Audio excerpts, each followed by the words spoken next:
देणार, पण कधी देणार माझ्या पाठीमागे आले तर. सर्वांनी ते मान्य केलं. भगवान पुढे चालू लागले, गोपाळ मागवून चालू लागले, पण जरा बडबड करू लागले. भगवान म्हणतात, हे गोपाळांनो, आपल्याला करायचं आहे चोरी कर्म, आणि चोरीचा प्रकार असतो कसा, तर चोरीचा मामला हळूहळू गमला.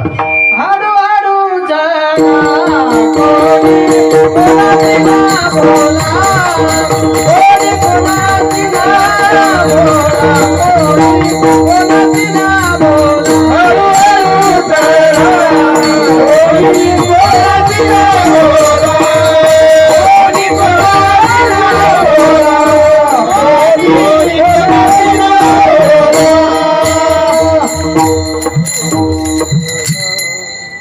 भगवंताने चोरी कर्म सुरू केलं, आणि थोड्या दिवसामध्ये भगवंताने सर्वांना शक्तिवान केलं, आणि सर्वांनी आपली पावती देखील भगवंताला देऊन टाकली. कोणती पावती?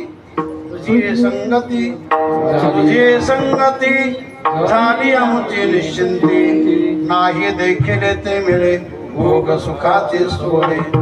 तर ही चोरी कर्माची वार्ता गावामध्ये पसरली गेली. कोण चोऱ्या करतो, कोण चोऱ्या करतो म्हणते नंदाची या पोरे, आधी चोरी केली खरे, तया विनाशी नव्हे दुसरी आईशी. नंदाच्या मुलाशिवाय दुसऱ्याचा मुलगा नाही, या करता एकी कारण आता सुरू झालं. पण यशोदा माता कोणाचं ऐकून घेना, कोणाचं मान्य करून घेना, पण गवळणी मात्र पुन्हा पुन्हा पुन्हा पुन्हा दारी आल्याशिवाय राहिनात.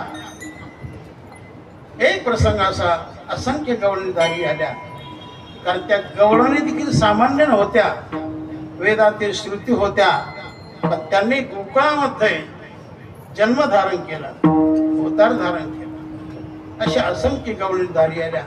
प्रत्येकाला वाटलं आपलं प्रथम गाराणं करावं. त्या सर्वांमध्ये एक छोटी गवळण पंधरा मुखाने बघली, ती समोर आली. तिचं वर्णन माऊलींनी केलं.